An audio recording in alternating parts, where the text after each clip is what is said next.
Tano Black. So, suportahan natin yan. Suportahan ninyo, ha? Kayong mga nasa Manila, suportahan ninyo. Pumunta kayo doon. Dinigin ninyo, dala niyo yung cellphone nyo, dala ninyo yung mga power bank ninyo. May dala kayong backpack para sa ano ninyo, kain, para hindi kayo mabitin. Tubig, ha? Malaga tubig. Payong, kumulan. Search niyo sa Google saan yung sasabihin kong lugar, no? Nagano si Congressman Mike Defensor, no?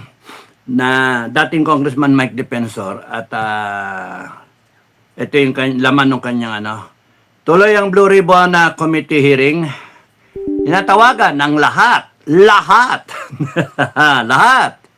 ng ating mga kababayan na makiisa at sumuporta sa gaganaping Blue Ribbon Committee hearing sa June 16, 15 ngayon, 16 bukas na, 2026, Martes.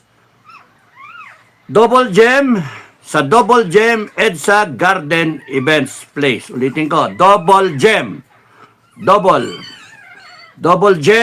EDSA Garden Events Place. Alas 10 ng umaga. Suportahan natin ang Brave 18. Ang karagdagang 14. Oy, mukhang mga magsasalita bukas yan, ha? Mukhang magsasalita sila. At ang ating mga senador, Alan Apia Cayetano, Mark Coleta, Amy Camille and Mark Villar, Robin Hood Padilla, Legarda Estrada Go, Villanueva at De La Rosa. So wala pang ano doon wala pang finality doon yung kay Villanueva, pero mahalaga talaga bukas, no? Suportahan ninyo kayong mga nasa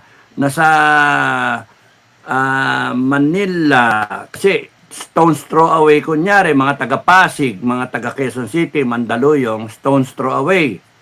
At yung mga nasa ibang karatig lugar, puntahan nyo. Kung pwede kayong pumunta, wala kayong ginagawa, doon kayo mag-siesta. Pagkatapos dyan, lapit ng Mega Mall, malapit yung Star Mall, Robinsons, no?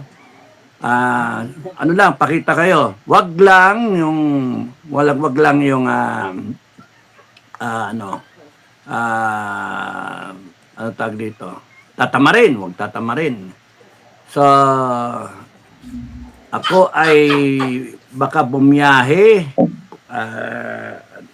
Martes, Panonoodin ko na muna bukas, tapos no na hopefully I'll be able to go down.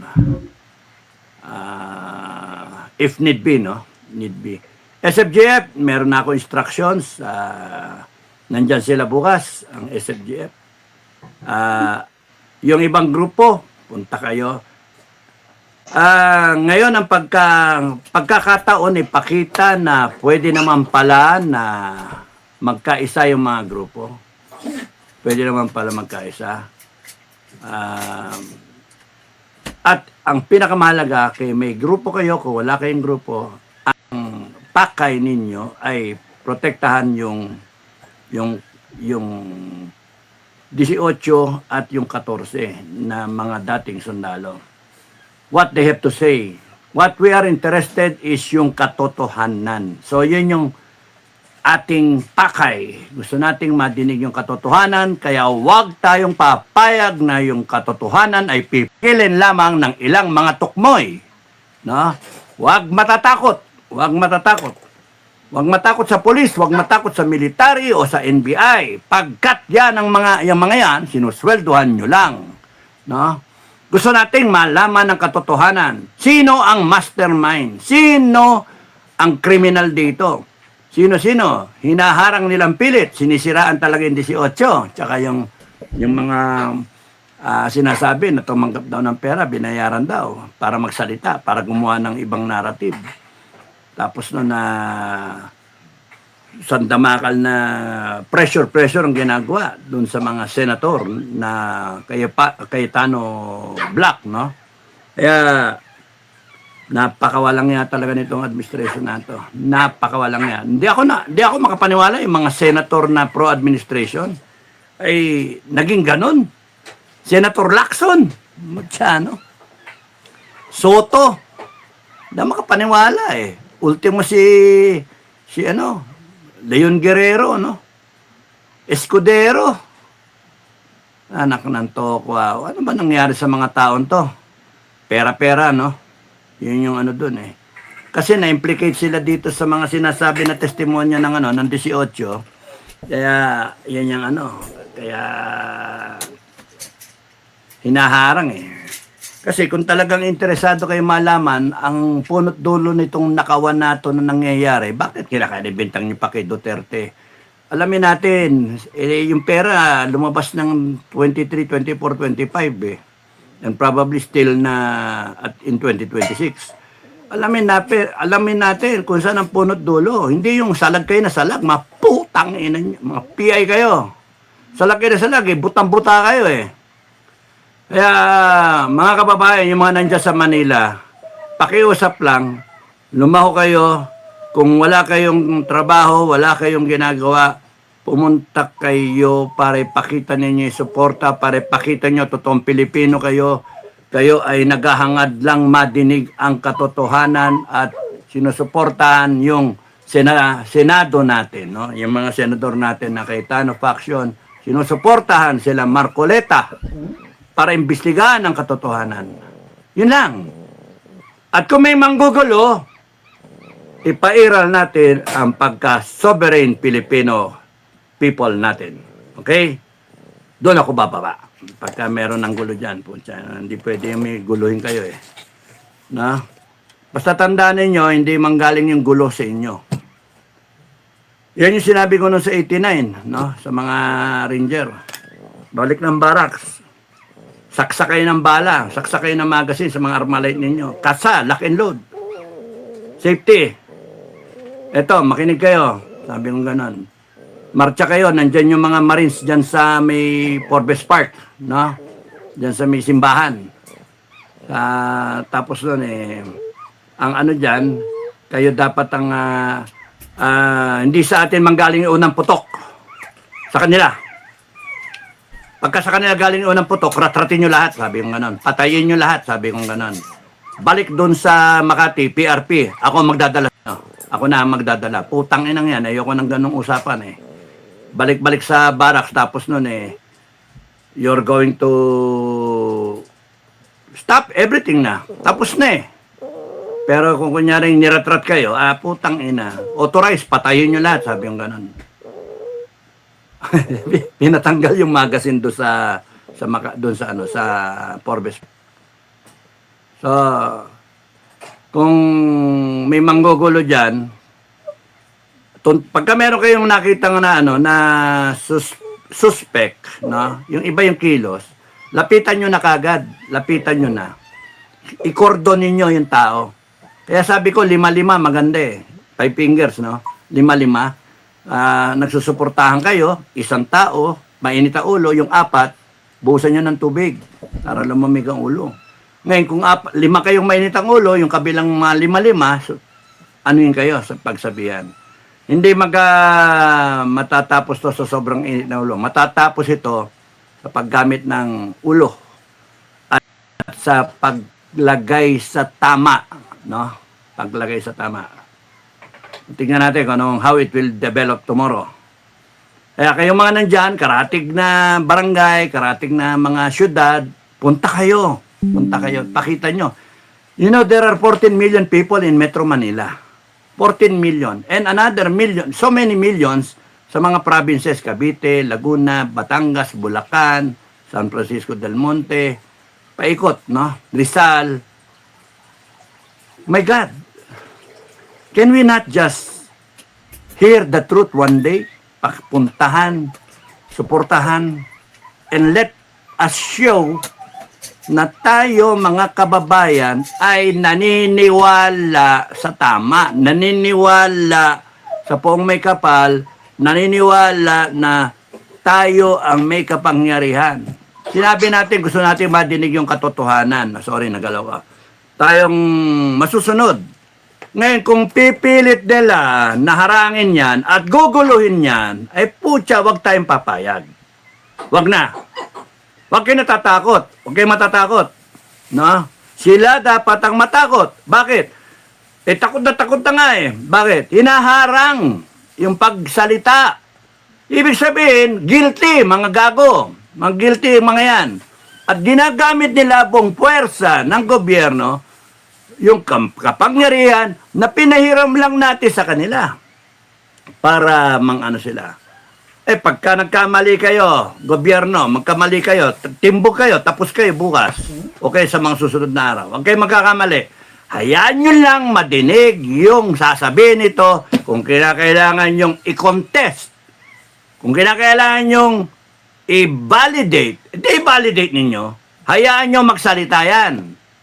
Kasi, ibig sabihin, interesado rin kayo na malaman ang katotohanan. Pero kung binabara ninyo yan at pipigilan nyo, maglagay kayo ng pulis dyan, harangin ninyo, putaragis kayo. Magagalit na talaga tao sa inyo.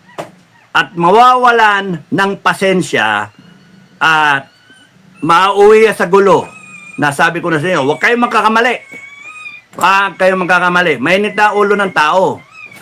Kaya, mga kababayan, ang doon, kontrolin ang init ng ulo. Kontrolin ang init ng ulo.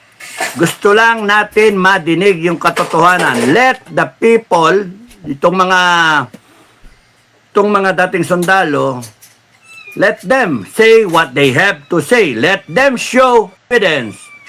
Whatever evidence they have. Let the senators do their job. Sa Blue Ribbon. Kaya gano'n ang natin. So, malinaw, suporta lang kayo. I-google nyo kung saan yung lugar, ano? Double Gem,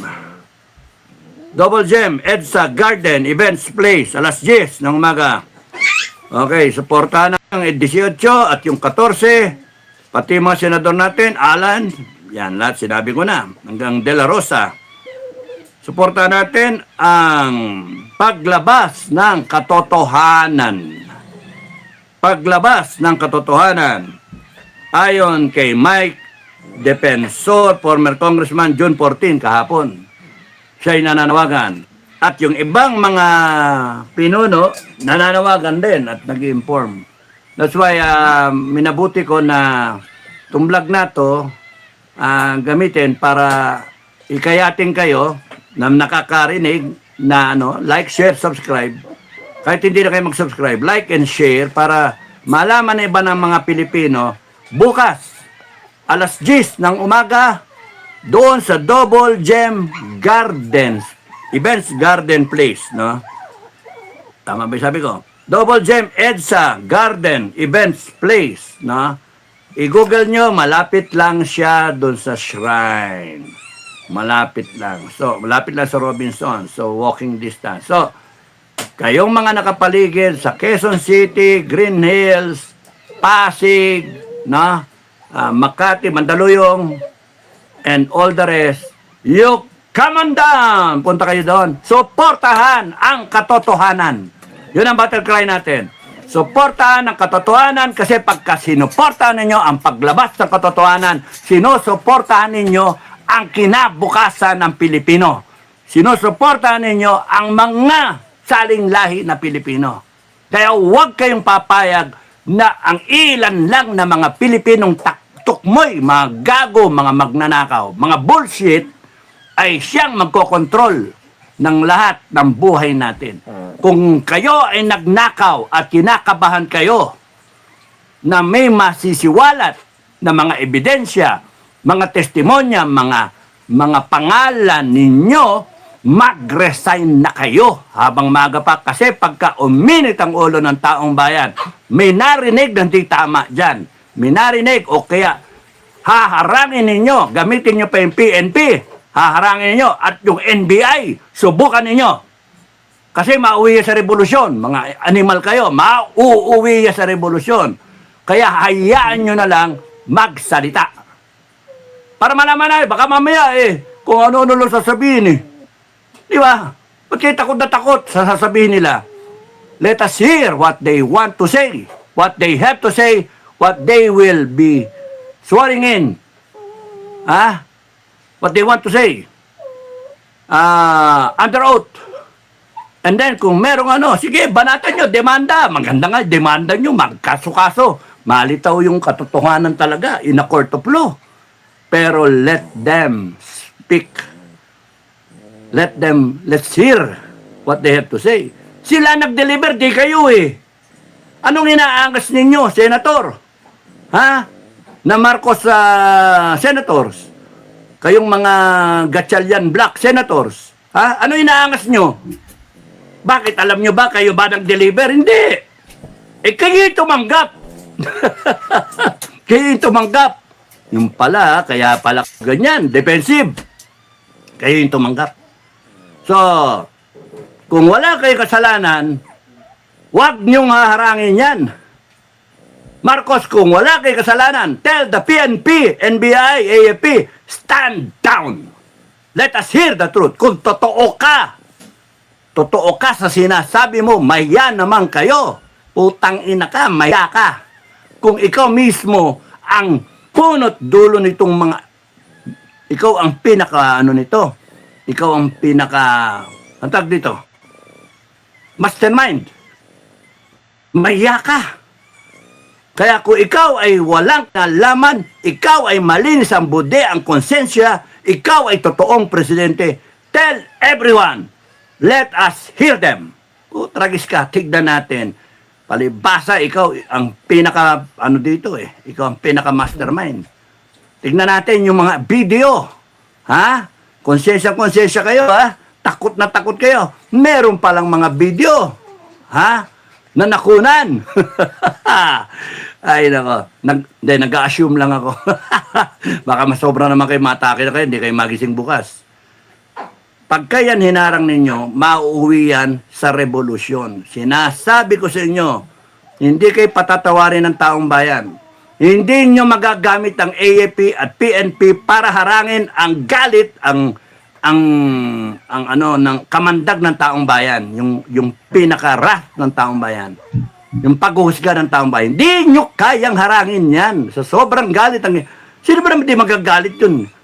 1,000 lang nakawin sa bahay mo Galit na galit tayo Galit, para akong may punto Galit na galit tayo.